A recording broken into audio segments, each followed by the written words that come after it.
14 वर्ष को कहना चाहिए, या जिसे 13 वर्ष हो गए और अब 14वां वर्ष चल पड़ा है।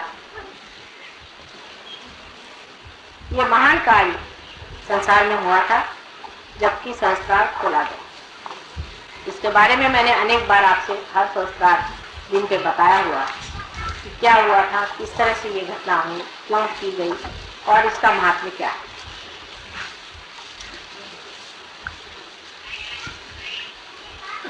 लेकिन 14वां जन्मदिन एक बहुत बड़ी चीज, क्योंकि मनुष्य 14 स्तर पे रहता है और जिस दिन 14 स्तर वो लांघ जाता है तो वो पूरी तरह से सहयोगी हो जाता है। इसलिए आज सहयोग भी सहयोगी हो गया। आपके अंदर इस प्रकार परमात्मा ने 14 स्तर बनाए हैं। अगर आप गिनिए सीधे तरीके से तो भी अपने अंदर आप जानते हैं कि 7 चक्र तो सर्वतः मिल जाते हैं। 7 क्या उसके अलावा और 2 चक्र जो है उसके बारे में आप लोग बातचीत ज्यादा नहीं कर सकते।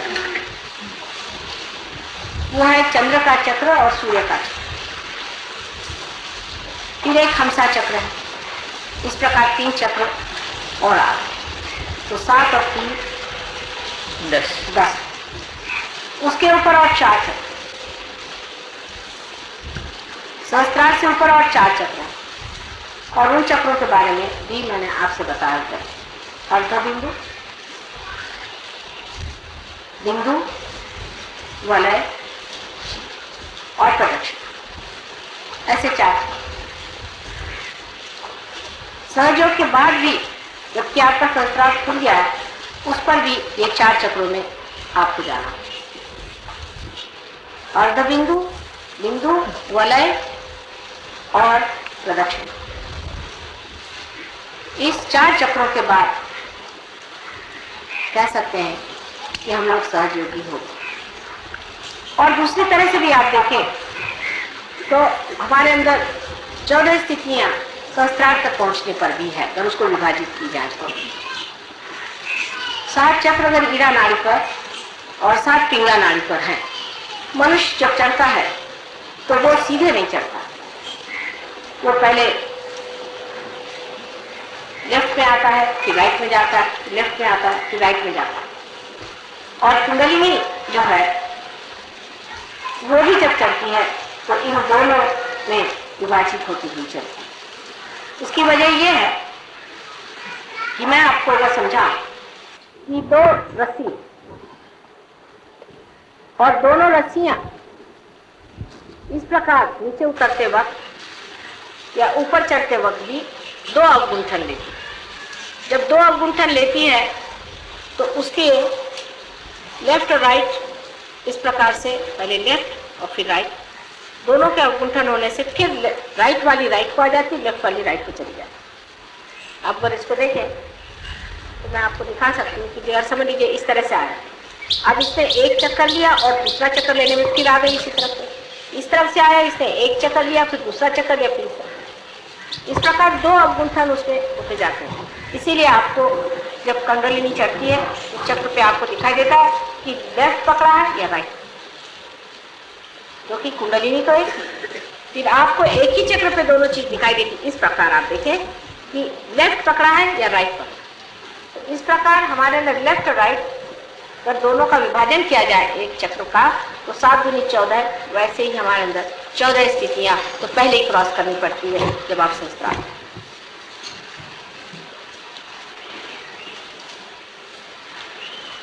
और अगर इसको आप समझ लें कि 7 ये और ऊपर के 7, इस तरह भी वो 14 का एक मार्ग है। इसलिए 14 चीज जो है वो कुंडलिनी शास्त्र में बहुत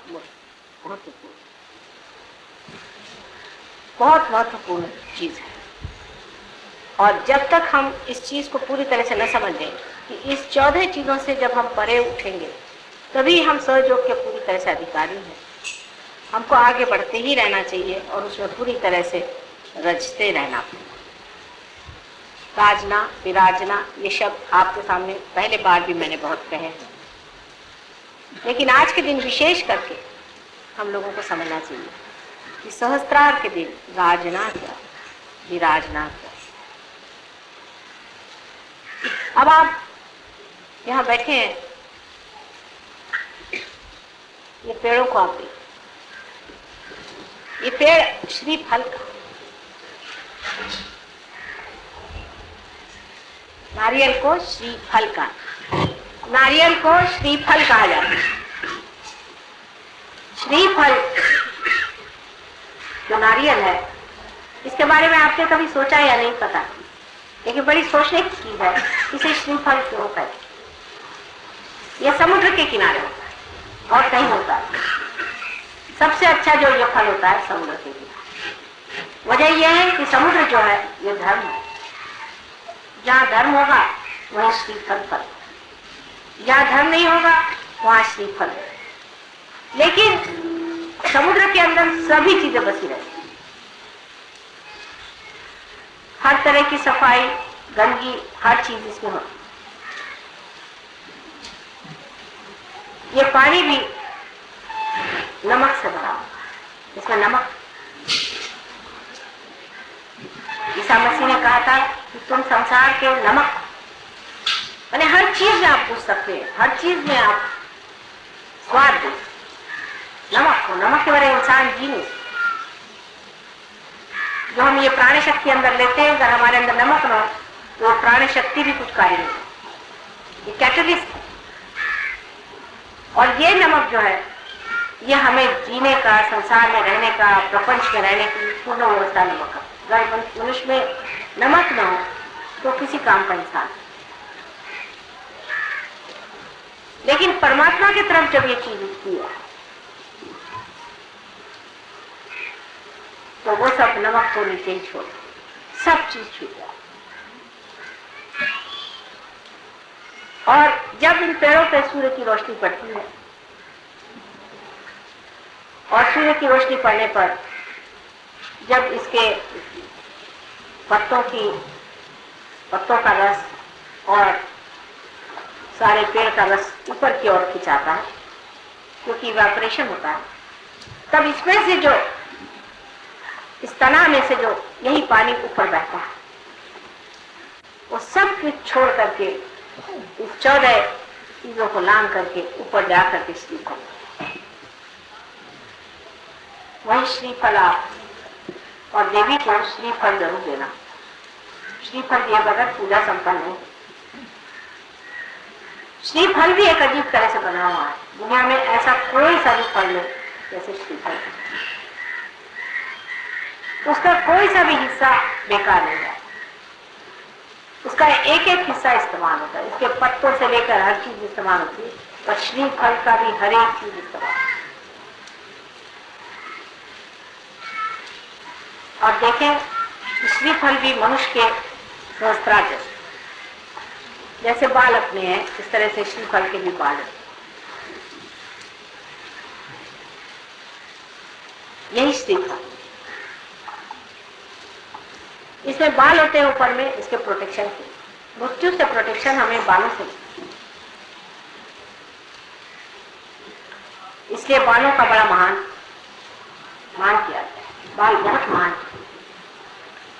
और बड़ी शक्तिशाली चीज है, क्योंकि आपको प्रोटेक्ट कर, इससे आपकी रक्षा हो। और इसके अंदर जो हमारे जो क्रेनियल बोन्स है, जो हड्डियां, वो भी आप देखते हैं कि श्रीफल के अंदर में बहुत तरह इस तरह का एक ऊपर से आवरण है। उसके बाद हमारे अंदर ग्रे मैटर और व्हाइट मैटर, ऐसी दो चीजें हमारे पूरी, वो ग्रे मैटर, और उसके अंदर पानी होता है, जो हमारे में सेरेब्रोस्पाइनल फ्लूइड होता है, पानी होता है, वो लिम्बिक।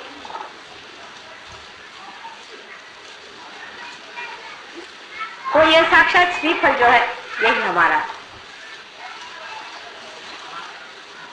जब इनके लिए ये फल है तो हमारे लिए ये फल, जो हमारा ब्रेन है, ये हमारे सारे उत्क्रांति का फल है। आज तक जितनी हमारा रिवोल्यूशन हुआ है, जो अमीबा से आज हम इंसान बने, वो सब हमने इस ब्रेन के फलस्वरूप पाया। ये जो ब्रेन है, ये सब कुछ हमने जो कुछ पाया इस ब्रेन, इसी में सब तरह की शक्तियां, सब तरह का इसी में सब पाया हुआ धन संचित। अब इस हृदय के अंदर जो आत्मा विराजती है और उसका जो प्रकाश हमारे अंदर सहयोग के बाद 7 परतों में फैलता है दोनों तरफ से, वो तभी हो सकता है जब आदमी का सहस्त्रार। अभी तक हम इस दिमाग से दो ही काम करते हैं। आत्म साक्षात्कार से पहले सिवाय इसके कि हम अहंकार और सुपर ईगो, इन दोनों के माध्यम से जो कार्य करना है वो करते हैं। अहंकार और प्रति अहंकार, या आप कहिए मन और अहंकार, इन दोनों के सहारे हम सारे कार्य करते हैं। लेकिन रियलाइजेशन के बाद हम आत्मा के सहारे कार्य करते हैं। आत्मा रियलाइजेशन से पहले हृदय में ही विराजमान, बिल्कुल अलग बना, क्षेत्रज्ञ बना हुआ। आप देखते रहे, उसका काम वो अपना जैसा भी है देखने का मात्र वो करते रहता है, लेकिन उसका प्रकाश हमारे चित्त में नहीं, वो हमसे अलग है, वो चित्त में नहीं। रियलाइजेशन के बाद वो हमारे चित्त में आ जाता है, पहले चित्त में। और चित्त आप जानते हैं कि वॉइड में बस,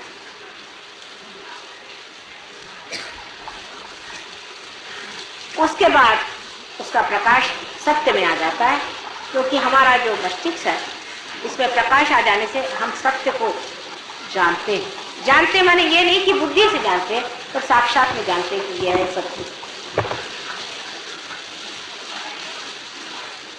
उसके बाद उसका प्रकाश हृदय में दिखाई, हृदय प्रगाढ़, हृदय बढ़ने लग जाता है, विशाल होने लगता है, उसकी आनंद की शक्ति लगती है। इसीलिए सच्चिदानंद, सत्य, चित और आनंद। सत्य मस्तिष्क में, चित्त हमारे धर्म में और आनंद हमारे आत्मा में प्रकाशित होने लगता है। उसका प्रकाश पहले धीरे धीरे फैलता है, ये आप सब जानते हैं। उसका प्रकाश धीरे धीरे बढ़ता है, सूक्ष्म चीज होती है, पहले बहुत सूक्ष्म, क्योंकि हम जिस स्थूल व्यवस्था में रहते हैं उस व्यवस्था में उस सूक्ष्म को पकड़ना कठिन जाता है। धीरे धीरे वो पकड़ आ जाता है। उसके बाद आप बढ़ने लग जाते, अग्रसर हो। सहस्त्रार का एक पर्दा खुलने से ही कुंडली ऊपर आ जाए, लेकिन उसका प्रकाश चारों तरफ जब तक नहीं फैलेगा, सिर्फ ऊपर कुंडली नहीं आ जाने से आपने सदाशिव के पीठ को नमस्कार कर, आपके अंदर की आत्मा का प्रकाश धुंधला धुंधला बहना, लेकिन अभी इस मस्तिष्क में वो पूरा खिला। अब आश्चर्य की बात है कि आप अगर मस्तिष्क से इसको फैलाना चाहे तो नहीं फैला। अपना मस्तिष्क और अपना हृदय, इसका अब बड़ा संतुलन उठाना होगा। आपको तो पता ही है कि जब आप अपने बुद्धि से बहुत ज्यादा काम करते हैं तो हार्ट फेलियर हो जाता है, और जब हम हार्ट से बहुत ज्यादा काम करते हैं तो आपका ब्रेन फेलियर। इनका एक संबंध बना ही हुआ, पहले से बना, बहुत गहन संबंध।